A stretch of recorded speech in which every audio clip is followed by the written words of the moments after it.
Hi, I'm Yolanda, and this is Speak On. As part of our love, relationships, and sex series, we're going to do a deep dive into what it's like to live with HIV. And today I'm joined by a very special guest. He's an actor, a writer, a teacher, a director, an activist, and he is so ridiculously, annoyingly handsome that I genuinely refuse to be photographed with him because I don't want to be shown up in a picture and I don't want to feel bad about myself and my face. It's my friend, the world's first gay fairy tale prince, Rich Watkins. How are you doing, hun? What an introduction. I am overwhelmed and overjoyed. That was so beautiful. Well, it's as beautiful as you are. That's all I'm saying. You know We how need more photos together, though. We do need more photos together. we do. But I mean, I have to put on a lot of makeup. I need to be beat for the gods. I can't just stand next to you. Your face is too nice. So, how have you been doing? I've been good. Yeah, Gosh, it's been a year, hasn't it? yeah. Oh yeah. Hmm. I'm doing all right. This summer was tough, Yeah. It was wild, wasn't it? but I have a lot to be thankful for. I have a huge amount to be thankful for. Obviously, the acting industry is in a pretty Oof. difficult Yeah. place. Hmm. But I have a job in a primary school, which brings me joy, Love which it. helps me reflect on who I can be in the world because these 5-year-olds are everything. And and yeah, yesterday it was World AIDS Day, and it's always a day of reflection and commemoration and celebration. And I'm grateful. I'm Hmm. grateful. Yeah, I mean, it's definitely been genuinely. I hope that, well, not even that hope. I know that arts will restore itself because it's what we used to get us through lockdown. We couldn't have got through lockdown without actors and writers and creators and music and poetry. It's truly what's kept us sane. And I know that as soon as everything is able to be open again, we're all going to be rushing. Trust me, I will be running my 5'1" body straight into a theatre. Absolutely. And I've got friends who are in rehearsals already. That's amazing. There are shows that are opening, there are things that are happening. Yeah. It's difficult because it can't be across the board. Hmm. It's yeah, it will restore itself. And a dear friend of mine, a bit of a mentor of mine, always reminds me every time we go for a drink during this whole period, which obviously we haven't for the last month because we haven't seen each other except via Zoom. Hmm. But he always reminds me that during the Second World War, people like Hmm. Laurence Olivier stopped performing for a while. Mm. They did because they had to, and then they came back and they carried on, and they were better and wiser and more changed than before. Like, Yeah. we have to go through these things in life, and particularly as artists. I mean, I think we as artists can tend to take things a little more sensitively and deeply upon the heart, maybe than your more practical person. But this is what life is like. This is what Yeah. life is about. Okay, well, so I've invited you on because I want to know more about what it's like to live with HIV. There are lots of misconceptions, there are lots of things that we don't know. I remember from when I was younger in the 80s, because I'm aging myself now on here, but I remember in the 80s there was like a huge push of information. I remember wearing, from when I was a child, wearing my red ribbon on World AIDS Day. But over, I think, well, I suppose over the past 10, 20 years or so, I feel like I've seen less and less about, yeah, less and less about HIV and less AIDS, and less kind of campaigns, etc. So can you tell me, like, how long have you had HIV? Let's go through this journey. Yeah, I'll tell you a little bit about Mhm. my experience of it. So I was diagnosed HIV positive on July the 11th, 2016. So it's Mhm. been 4 and a bit years. Where has that time gone? That's wild. So yeah, four and a bit years ago, I'll always remember the day that I was diagnosed because it was a Monday. It was the first day of rehearsals for a new job that I was just about to start on. And I had been to the clinic the week before, and they'd been there. And then I got all these calls on the Friday afternoon. I was like, I don't need to talk to no clinic on a Friday afternoon. It's my weekend. I'll talk to them on the Monday, thinking that if it was that urgent, they'd call back on the Monday. And sure enough, at 9:01 a.m., I get the call. And I'm like, okay, these people really want to get into contact with me. So I took the call before going into rehearsals, because actors, we don't start at 9 a.m. We 11 a.m. I might roll in with a coffee. And I said to them, what's going on? They said, you need to come back in. One of your tests has come back inconclusive. And I was like, okay, which test? And they said, well, we can't talk about it on the phone. I said, look, I know the deal. I wasn't born yesterday. I know that when you need people to come back in, you don't want to scare them. You say they have to come back in for another test. I said, it's an HIV diagnosis, isn't it? And the man on the phone said, and I know him now. I used to work with him because I've since worked in the HIV sector. And he said, look, Richard, we can't confirm or deny anything on the phone, but you just must come back to the clinic today. And then I went to rehearsal. Like the good workaholic that I am, rather than being like, I'm going to self-care and I'm going to go to this probably life-changing appointment, I went and hid in my work and rehearsed for the day.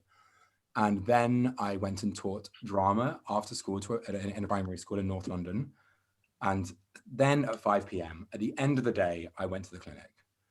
So to give a bit of background on my diagnosis, I had been to the clinic 2 weeks before, for a routine test, but also to get PEP, which is post-exposure prophylaxis. Mm-hmm. PEP is like the morning after pill, kind of. It's a bit more complicated than that, but it's basically a pill you can take if you think you might have been exposed to HIV. I thought I had slept with someone who might be HIV positive. I hadn't been using condoms, and so I went to get PEP. They took a rapid HIV test that day, the week before my diagnosis, and it came back as negative. So I was pretty chuffed. To then receive a diagnosis a week after, basically what happened is that I had been diagnosed so recently that it hadn't been picked up. Oh, wow. So the good news for me is that A, I was diagnosed very, very early on, and B, I was already on medication before I even knew I was HIV positive, because the pills that I started taking as PEP, they are a form of routine HIV medication, and I still take them today. So it was kind of straightforward, because the doctors just said, carry on with these pills. The pills you're taking, keep taking them. And I have done ever since. The challenges were kind of making it fit, or not making, but allowing it to fit in my life. I remember after being diagnosed, my best friend came with me to the clinic. I think that was the good thing about being kind of forewarned by the guy on the phone. I got to call my best friend and was like, please come with me and hold my hand. And she did. And I was in a bit of a daze, to be honest. I didn't let anything emotionally hit me when I was at the clinic, because that's just not who I am. I'm like, okay, I'll put on a face. I'm a performer, you know? I have a face for performing. It doesn't show how I'm feeling. Then afterwards, we went to the Brunswick Centre, which is in Russell Square, because I was at the clinic, Mortimer Market Centre, which is on Warren Street. Went to I think a Mexican restaurant, didn't order any food, just ordered a hell of a load of margaritas and got very drunk. And that's when I allowed myself to cry. And I just thought, how did the 18-year-old who moved to London to go to university and had all his dreams ahead of him become this guy? What I've since realized 4 years down the line is that I'm all of these people. I'm the person who has dreams and came to London at 18, and I'm a person who's living with HIV. And just because I'm living with HIV doesn't mean I can't have dreams anymore. It's not been at all a hindrance in my life. In actuality, it's been a force for good. Amazing. So I suppose your initial reaction was just to be kind of almost like quite logical. Stop, absorb, take it in, go away. Obviously, you had your friend with you, which was really wise. And I'm glad that you had that warning. And then when it started to hit you, what was going through your head when you were sitting down in that restaurant, drinking your margaritas, and then you literally felt yourself crying? What was that process like? To be honest, I think it was confusion. I think I didn't know how to feel. I was quite fortunate that I'd done a lot of research, I suppose, on HIV before my diagnosis. My first ever partner was HIV positive. Okay. So I kind of found out as much as I could, being a kind of head in the clouds 18-year-old. Yes, I love you. Like, I didn't do my scientific research, but I found out that, you know, medication works. I found out that you can live a long and healthy life living with HIV. So I knew this stuff before my diagnosis. I knew that when I was told that I was HIV positive, I knew that it didn't have to impact my life. And I can explain all about that in a second, about how HIV does not have to impact our lives. But yet there I was, feeling sad, confused, ashamed. I always say to people who I work with, talking to them about their HIV, HIV is not just a sexually transmitted infection. It's not just something sexual. It's political, it's personal, it's historical, it's all of these things. It's emotional, it's mental, it's physical, it impacts, it's cultural, it impacts every aspect of our being. because it has this history and it has this narrative behind it. You know, we're not just talking about the flu, which obviously has its own other narrative. We're talking about a virus which changed the world dramatically in our lives. Absolutely. You know, this isn't ancient history. This is in our lives. Mm. And yet here I am getting the same virus, and it isn't what it was then. Like, that's confusing. But once I got my head around the fact that things have changed, dramatically changed since the 80s and 90s, it was easier to process. But yeah, I think I was just confused that first night. I just didn't really know how to feel. Mm-hmm. And how did your friend react that was with you? She's the strength where I am the weakness. She is, without her, I'd be nothing, honestly. She's my best friend in the world. And she answered all the practical questions for me in the clinic. So I was just kind of sat there like, okay. And they were asking me like my address, where my GP is. Now at that time, because I just started this job, if you remember this acting job, I was house sitting for a friend in Camberwell because the theatre job was in Stockwell. And I was kind of between places in London, just like for a week or two. And when they said, do you have an address? I said, no, I don't. And Kat, my friend who was with me, turned to me and said, no, Rich, they're essentially asking, are you homeless? Mm-hmm. You're not homeless. And I was like, oh, no, I'm not homeless. Like, here's my actual posting address. Like, I'm registered as an address. But they, like, without her, I would have gone away with them thinking that I didn't live anywhere. And that, you know, like, I was not able to see the wood for the trees that day. And Kat was and continues to be a pillar of strength in my life. But behind every good gay man is an incredible, fabulous woman. Amazing. Love it. Like, big up Kat. Did you discuss it with the person that you caught it from? Did you, because you said you suspected they had, were you able to have a conversation after about that? No. And to be honest, there was like a couple of people that it could have been. And I just decided in that moment, in 2016, my first priority was self-care, and to kind of sit with myself and work things out for myself. I gave his contact details to the clinic because they have a service called partner notification where they can talk to people on your behalf. So you don't have to put yourself at any risk, because I didn't really know this person, truth be told. It wasn't a regular partner, it was a casual partner. And I didn't feel comfortable being the person to possibly deliver someone else's HIV diagnosis, you know, like it was all too close to home at the beginning. And even now, to be honest with you, I don't really ever think about where I got it from, not because it's painful, but just because fundamentally it doesn't really matter. The virus is still the virus. And I think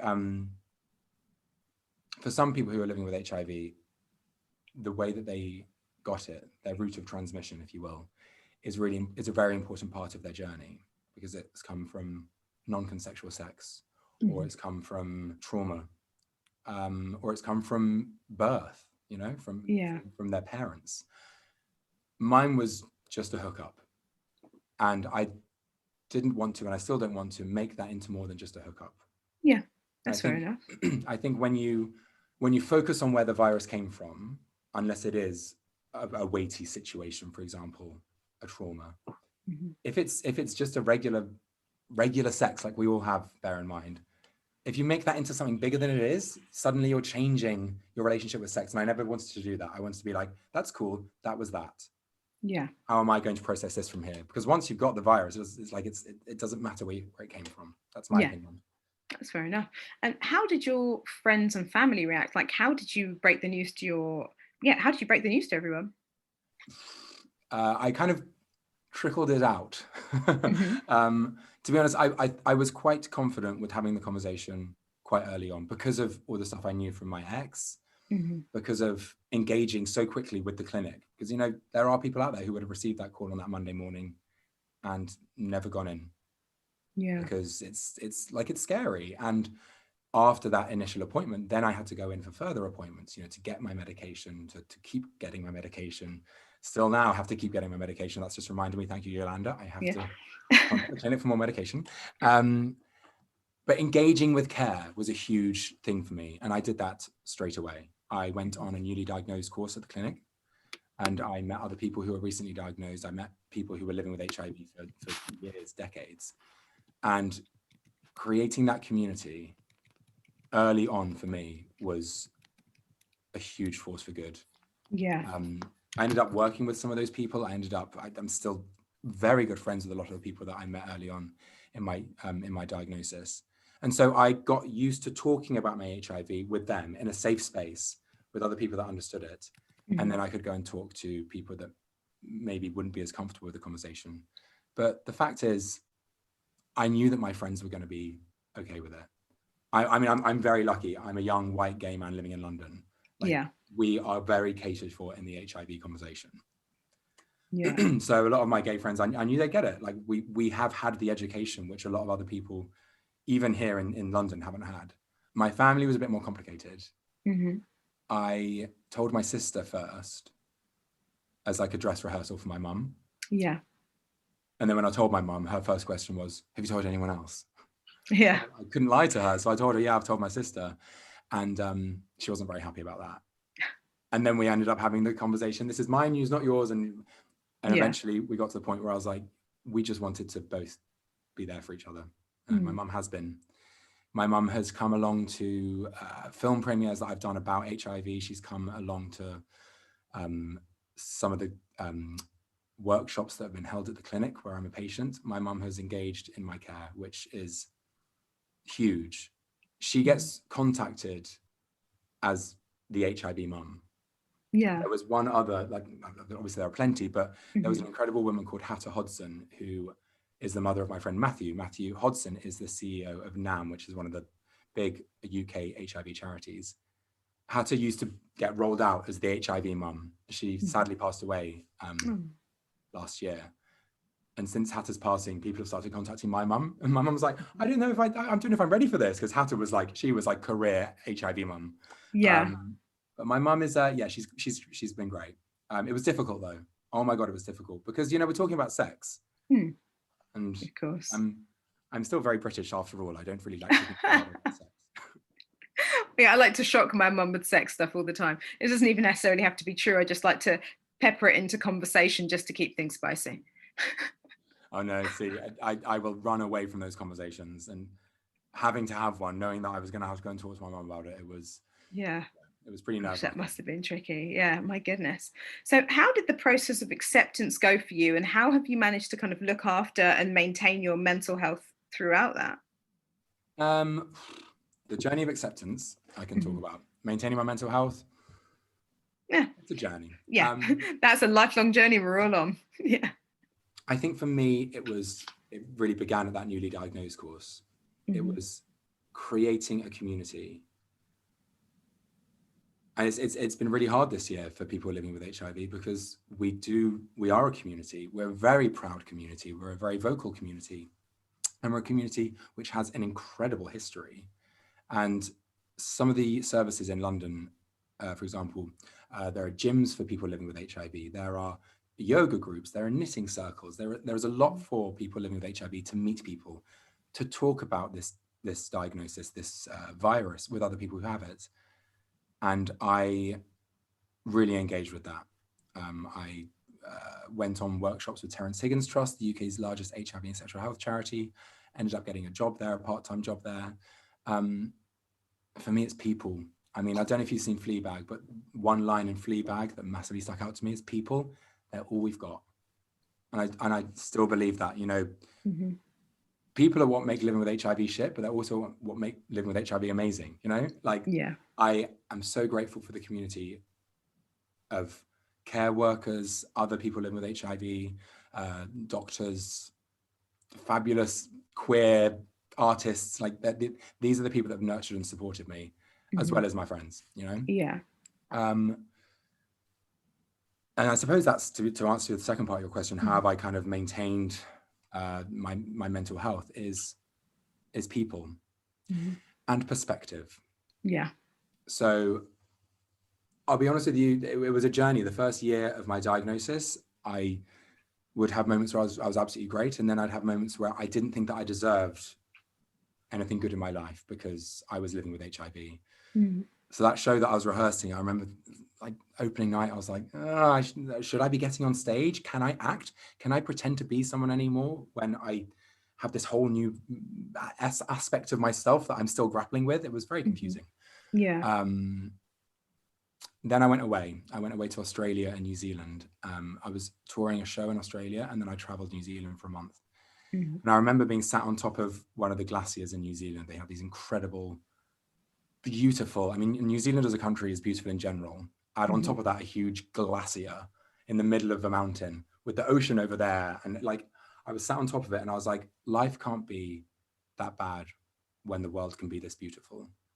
Yeah. And if I can travel all the way across the other side of the world, which obviously I'm fortunate and privileged enough to be able to do, and sit on this glacier where I am one human being in a world of billions, suddenly everything felt a bit smaller, my problems, because the world felt a hell of a lot bigger. And that's my advice, suggestion, guidance for anyone who has a diagnosis of this sort or any kind of major life event, you know, like try and take the big and put it in a space where it might feel small.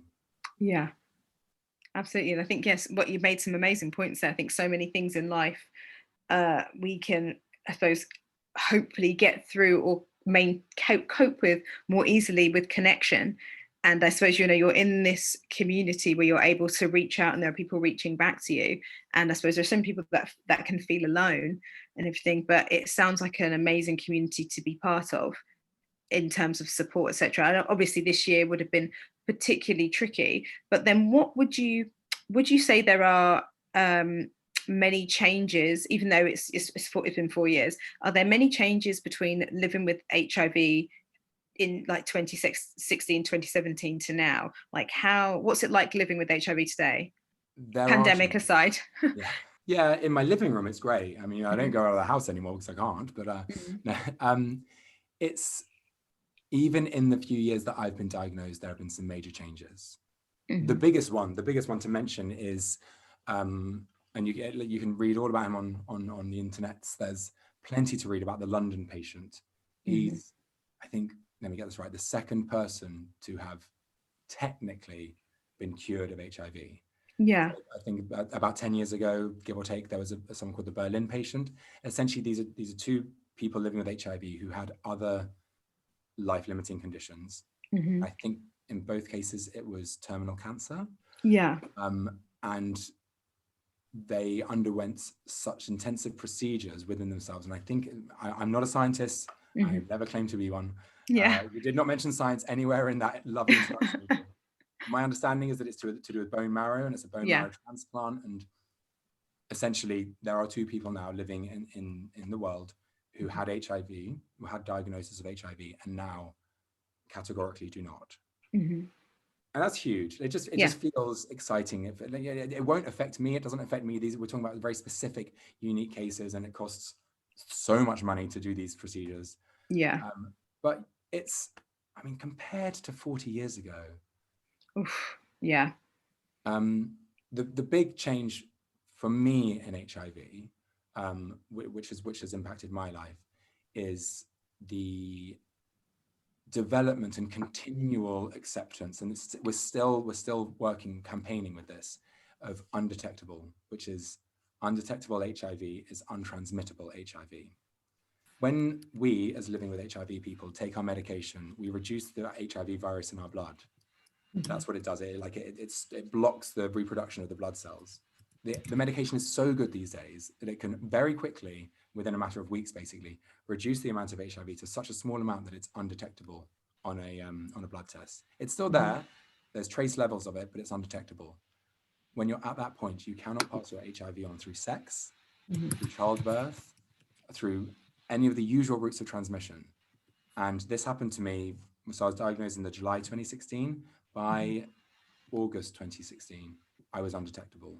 And that's such a liberation, because what was the problem with HIV at the beginning, where everyone thought that we were going to spread it around everywhere, and it was our problem as the community. It was the person living with HIV had the problem themselves, and now that we will not pass it on, we're liberated. and it's a liberation, and it's huge.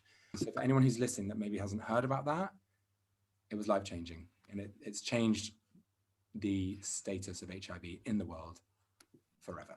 Yeah. Oh my gosh, that's amazing. And I think, well, when you talked about, obviously very lightly touched on, neither of us are scientists, about bone marrow transplants, because so my cousin was living with sickle cell, and there are people now that are free of sickle cell, including my cousin, because of bone marrow treatments. And, you know, before that was genuinely something that was going to shorten his life by a significant amount of time. And now he gets to live his life, which is extraordinary.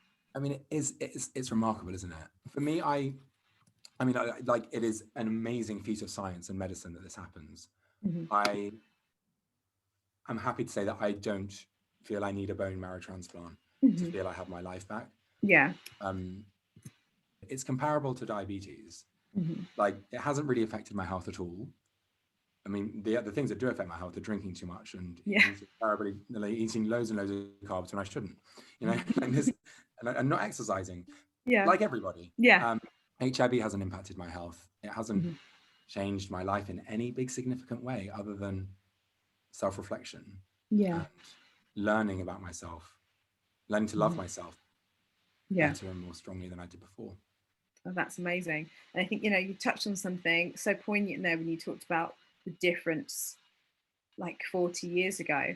Because, you know, I remember growing up as a kid and it being this thing that was, you know, essentially killing my mum's and my aunt's friends. And you know, even like, you know, the beginning of lockdown, we saw those amazing videos of Tony Britt dancing around in his short shorts on his socks on that rug, which scared the life out of me because I was like, this man is going to fall over at any moment. And he did the exercise videos, and here he is, he's just this beautiful man dancing away, and it was so joyful.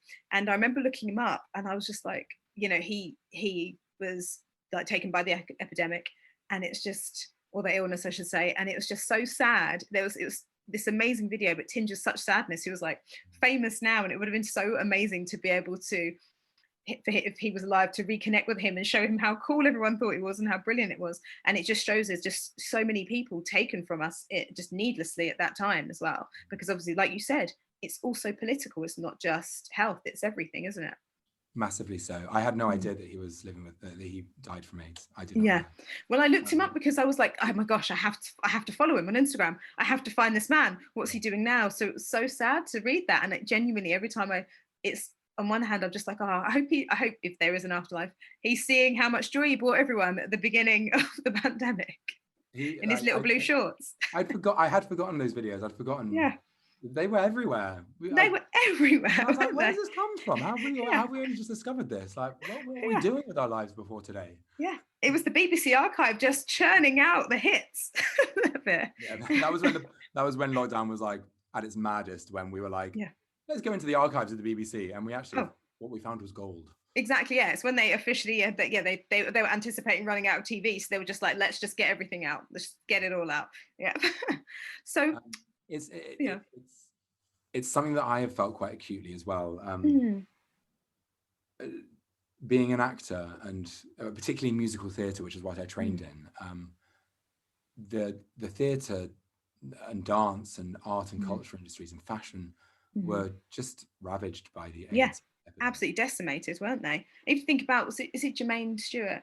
We don't have to take our clothes off. So yeah, he was my favorite when I was a kid. But just, you know, people who were my favorite artists when I was a child then passed away so young, and it's just hideous. But I'm so glad that so much has changed now in terms of how people see it, what people understand about HIV, what people understand about AIDS. But what are some of the common misconceptions that still exist that kind of need to be, like, I suppose, the myths that need to be busted?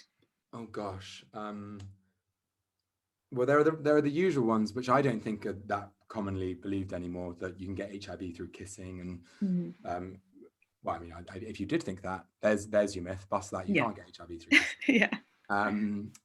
I think the ones that I am met with most frequently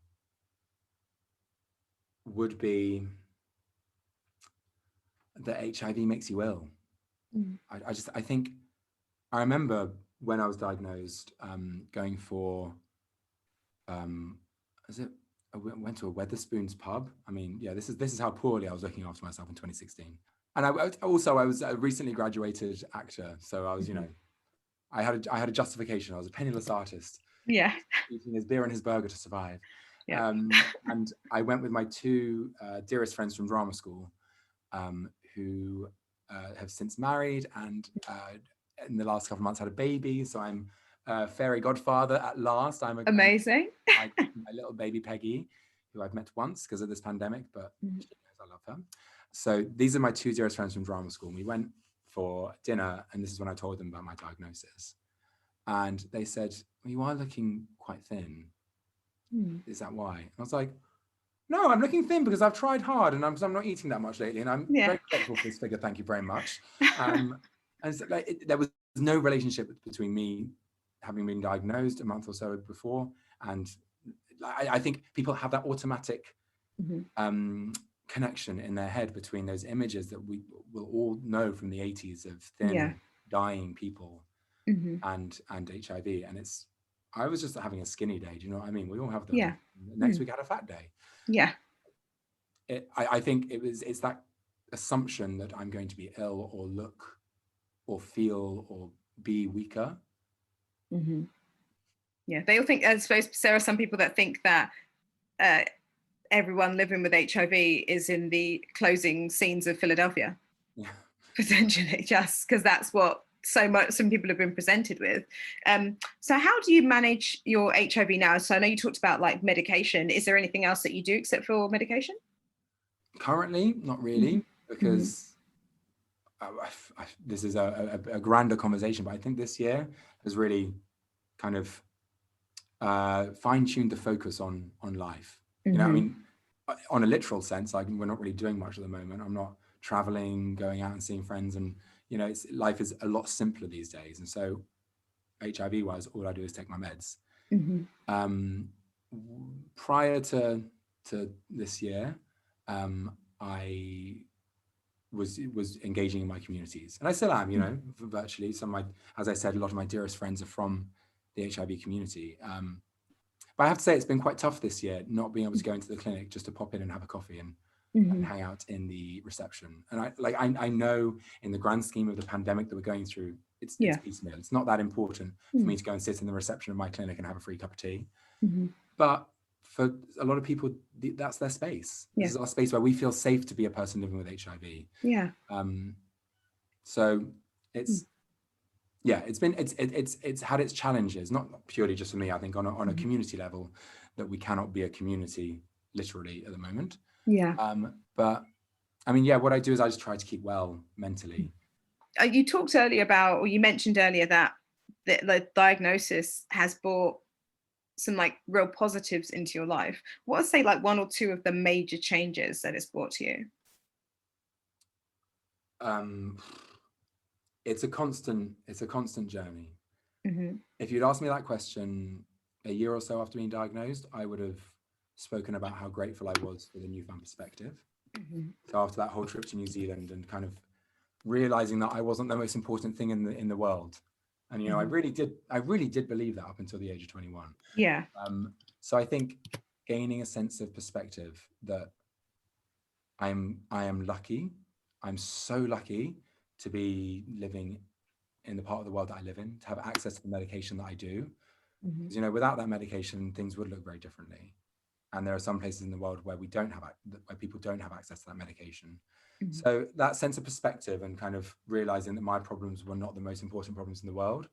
Yeah. And bear in mind, I got diagnosed with HIV the same year as Brexit and Trump. So like, oh my gosh, yeah. There was a lot of perspective shifting going on there. Incidentally, I got diagnosed with HIV the same week that Theresa May became Prime Minister. Oh my gosh. Yeah. And me and my friend Danny always, so Danny was staying with me at the time, and we always say how we always talk about my HIV anniversary and Theresa May's success at becoming Prime Minister, and how I'm the one that endured. Yeah. No offense, Theresa. Oh my gosh. I mean, she's not the best. It was such a funny week. We're going to be like, Theresa, couldn't you pitch another week? Don't you know what's going on for me right now? Exactly, Mike. Always making it about her. Literally. So yeah, that sense of perspective. And I think drive and Mm-hmm. courage. I had the most exciting year last year, and I did the thing that I was proudest of. I wrote a show, which is something that I'd always wanted to do. And ever since being at drama school, and certainly since graduating, people always said to me, "You'd be great if you did your own little show. You should do your own show." And I was like, okay. I just kept thinking of Just Jack from Will and Grace. Yeah. You know, I was Yeah. like, I don't. No, it's going to be a bit naff if I do that. I want to. Yeah, I want to be a serious actor. Mm-hmm. And so I took the long way around, and as a result of lots of things kind of fitting into place, but one of those things was my HIV diagnosis. After 3 years of working on myself, learning to love myself, learning to forgive myself, Mm-hmm. because I blamed myself for so long. And it's like, as soon as I learned to accept, actually love my HIV diagnosis, I realized I didn't have to forgive myself for anything, because it's just me, and I am me, and it's my journey. And so add on top of that a love of Disney Yeah. and Yeah. also being a ridiculously out and proud homosexual. Like, I can see 1, 2, 3, 4, 5, 6 rainbows, and I'm just from where I'm sat right now. I'm always surrounded by them. Um, Add all these things together, I just suddenly put pen to paper and ended up writing a show called Happily Ever Pufter, which is about the world's first gay Disney prince. Love it. Now, what's the links with HIV and your diagnosis, I might hear you ask? Well, after getting diagnosed with HIV, I got a job in my clinic being a peer support worker. It was an incredible job. I was so privileged to be able to meet the patients of my clinic. And I'd only been a patient there for like 18 months when I got the job. I was very much brought in as the recently diagnosed person to kind of be a voice for that demographic. And what I learned working there is how important it is for each of us as individuals to own our story and to tell our story, and whether it's good, bad, or ugly, to be proud of our story in whatever way that means for us. And that doesn't always mean waving flags off the back of vans going through Trafalgar Square with no top on. That could be just a quiet, small sense of pride. Yeah. But either way, owning our narrative. And it got me thinking. Sorry, I was very Carrie Bradshaw from Sex and the City. So I got Yeah. to thinking, but I really did get to thinking. Yeah. What about all these stories that we receive and we listen to and we enjoy as young children? Well, we didn't write those, but those are the stories that kind of dictate our childhoods. Disney is childhood for a lot of people, but I wasn't represented in Disney films when I was growing up. Yeah. So I decided to write a show which changed that representation, but I wouldn't have had that understanding of my own story and how important it is and how much power I have in my story. I'm the writer of my own dictionary. I'm the author of my own destiny. I wouldn't have had that understanding if it weren't for my HIV, honestly. Yeah. I suppose it just shows how when we go through these kind of huge life-changing events, the version of yourself that can emerge after is so different. And I think that, I mean, I know I haven't had diagnosis, but I went through a lot of people dying in a short period of time, and basically just the grief and my relationship ending, my whole life almost like collapsing in on itself like a dying star, was definitely really, it was gnarly. But then, my gosh, the 2.0 version of myself, so much better. And the courage and everything it gives you to just go forward and just do stuff before that you may have not have done before, or just things didn't occur to you. It just brings all these things into really sharp focus, and you're just like, yeah, I'm just gonna just crack on with stuff. I'm just don't want to waste any more time on those things. I feel like it's adjusts your decision making processes and all sorts, doesn't it? Absolutely. That's so beautifully put. And I saw that in you. And we don't see each other much, but I saw virtually this kind of phoenix from the ashes version of you. And I just want to say how proud I am of you. Oh, thank you so much. That's so sweet. Well, these seminars and these podcasts and your speak on events, like, that's what we need. And that's why I really wanted to be involved, is because, like I said, she says it in Fleabag, people is all we've got. And speaking about things is all we've got. And that's how we gain our power, how we reclaim our power, is by putting our voice to it. And I'll be honest with you, I found this year a difficult year, because my go-to after my diagnosis was do, be, fight, win, challenge. And I felt like my wings were clipped this year. I'm sure a lot of people feel that way. But, you know, I have new challenges. I have to spend all day. I don't have to, I choose to. And I have the joy and the privilege of spending all day, every day with children now. Yeah. And goodness me, they challenge me. So, you know, like life just looks different. But I think I needed to hear that today. So thank you. Yeah. Oh, well, you know, I think that we are, there's a lot of changes that are going to happen. And I think it's further things to test us. But I think one thing that we both know is that when it comes to the end of this, we are going to be stepping the hell up and life's going to be awesome. Yeah. It's going to be brilliant, isn't it? And the one thing that HIV has taught me as well is that HIV isn't an event. It is not a singular event. It is a lifetime diagnosis. Yeah. And I had never before in my life, before my diagnosis, processed a lifetime thing. Like I went to uni, I knew it was going to end. I got a job, I knew I was going to quit it. I had a relationship, I knew I was going to dump him. Like everything was kind of, and I am a commitment phobe, but like everything had a time, it had an expiration date. And the one thing in my life that will not have an expiration date is my HIV. And having that sense of like widening of my life lens has been really useful for me. And I have used it a lot during coronavirus to be like, no, there will be life after this. Yeah. And we will be fabulous. Exactly. Yes, definitely. Actually, so you brought up dating there. So I suppose there's a few questions in one here that may just have one answer. So at what point do you tell people, like when it comes to like dating or sex, and do you get like paranoid about like passing anything on, or does it change? How much does it change having sex as well? So there's so many questions in one. Good questions. Great questions. I'll start with the whole kind of paranoia about sex and worrying about passing things on. Because of undetectable HIV, because of me having an undetectable viral load, I cannot and will not pass on. I cannot and I will not, but I literally medically cannot pass on my HIV through sex. Yeah. And that is a liberation, because like as I said before in the podcast, what was the problem originally with HIV? The passing it on, the spread of the virus. I mean, we know all too well about the difficulties of spread of the virus and what that looks like in real terms now with the epidemic. But like it was, as you know, it's brutal for HIV, and the responsibility, and it needn't have done, but it did, lay with the person who was living with HIV themselves.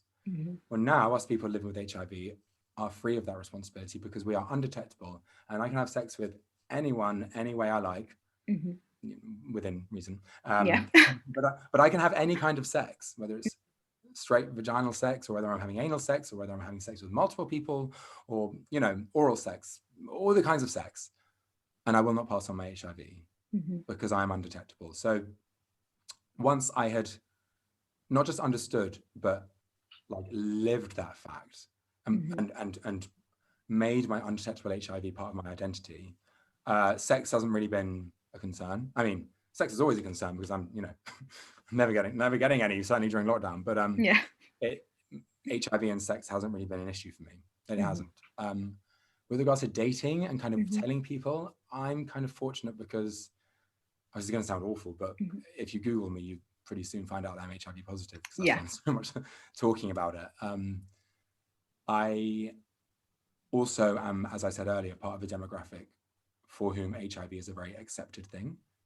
It's not uncommon to meet someone in gay London who is living with HIV. And I live in Lambeth. We have the highest per capita of people living with HIV in certainly the UK. Definitely. Lambeth is where all the HIV positive men seem to live. So I'm part of my community here. It still doesn't mean that it's not kind of challenging, but to be honest with you, I talk about it so much. It doesn't feel like I'm admitting to any kind of defect or weakness or fallibility when I tell people I'm HIV positive now. It's like saying, I mean, I take other pills, like I have an underactive pancreas, so I take Creon tablets as well. Like there are other things that I take, and for me, they're all the same. The same kind of pill because of undetectable. if I still had the capacity to pass it on, this would be a different conversation.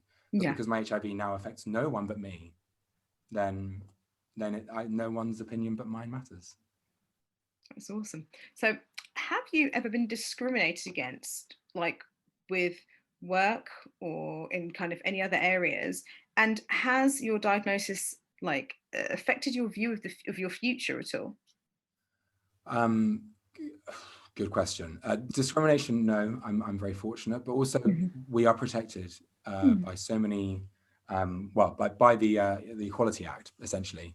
HIV is considered in legal kind of civil terms as a disability, and so therefore we are entitled to time off work and if needed for adjustments to be made in our workplace. But I mean, to be honest, I don't need any. I mean, I could say that all those acting parts that I went up for post 2016, I didn't get for that reason, but I probably didn't get them because I wasn't quite right for the part, you know? Yeah. I choose not to really, I don't let it be a barrier for me. And so Yeah. I haven't had experience of people using it as a barrier either. No, I'm not saying that the two are directly related, but I do believe that if you allow yourself to see your diagnosis as not a big deal, doors will continue opening. Yeah. What was the second part of the question again? And what about what about your future? Does it affect the way you see your future? Currently, no, because I have accepted it, and like I said, it's with me for life, and I feel good about that. But at the beginning, yeah, massively. Like I said, that first day of being diagnosed, I remember thinking, how did that kid become this person? And I remember having a conversation with active friends, like, I can't do this as a career anymore because I don't want to pretend to be okay about my diagnosis. And I just felt there was so much pretending going on in my early days of a diagnosis, which actually I think had been going on my whole life in certain ways, shapes and forms. And I think that actually, like I said before, HIV was the catalyst that helped me sit with myself and learn to be honest with myself and find that sense of self-fulfillment, which I think has actually been a force for good. No, I mean, I really don't think about my future being impacted because I'm living with HIV. I think about my future being impacted because my career was taken away from me because of a pandemic. I think of my future being like, is anyone ever going to want to marry me? And do I even want to marry anybody else? I don't know. Like, that's the kind of, I am Carrie Bradshaw, you know. All I think about is shoes and men. Like, honestly, for me, my HIV does not have an impact hugely upon my current life, and I don't see it having a huge impact on my future life. Yeah, that's brilliant. So to round off, I should say, what advice would you give to anyone who has recently been diagnosed? Take time to understand what this virus is, but also understand your feelings towards it. I think that's something I didn't do. I kind of ran 100 miles an hour into all the care that was available for me, and I don't regret that because it's been a force for good. But I think that I could have taken my time a bit more. My time, not waited to start medication, not anything like that, but just taken me time, you know. Having said all of that, do engage with services out there. They might not look like they usually do at the moment. They might not be as operational currently as they usually are, but that doesn't mean there isn't a community still out there. Go to the picnic in Hyde Park, go to the HIV bake sale, go to the HIV yoga class, use all the free stuff, free gym memberships that are out there. I've really benefited from my HIV because I've barely paid for stuff anymore. There's always like a free drinks thing to be had at the clinic, and there's always food being given away, and there's free food at every week at a charity called the Food Chain, and they are exceptional. They do brilliant work for people living with HIV. So find out these charities, because there aren't many other sectors that I can really think of who still have this robust infrastructure of caring for people.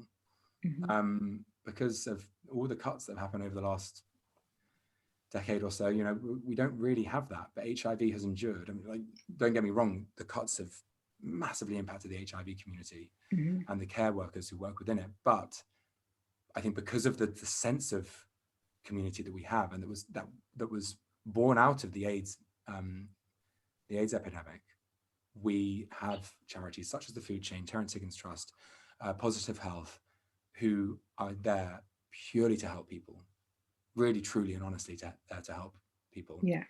So if you have recently been diagnosed, or if you want to find out more about HIV and you're not living with HIV, or if you know someone who is and you want to know more, there is a whole wealth of knowledge, expertise, and kindness out there in these organizations. Brilliant. Well, thank you so much for joining me today. It's been great to see your face on Zoom, and I'm sorry that the listeners can't see it. but thank you so much for joining me. It's been great, and it's so inspirational to hear everything, and so positive. And I hope that people listen to this will learn more, understand more, and if there is anyone that has been recently diagnosed or feel they need help, we will also be including links to organisations in the show notes, and on Instagram.com/speakon with an underscore at the end. So Rich, where can we find you online? So you can find me on Instagram at Rich Watkins LDN, stands for London, because I've tried leaving the city, but it just won't work. And you can find out about the show, which is far more interesting than I am. So what you really want to know about is the show, which is Happily Ever Pufter. It's at Happily Ever Pufter on Instagram. It's Happily Ever Pufter is our Facebook page, and Happily Ever Puff on Twitter, because they couldn't fit it all in. And yes, there are some show dates of Happily Ever Pufter hopefully being trickled in, despite the difficulties the theatre communities faced. It's a one-man show, which is very popular at the moment because I don't have to come into contact with anybody. And it's even if you never come see the show, give it a read, read about it, because it was the thing that I'm proudest of. Amazing. Thank you so much, Rich, and have an amazing evening. Bless you, and keep speaking on, babe.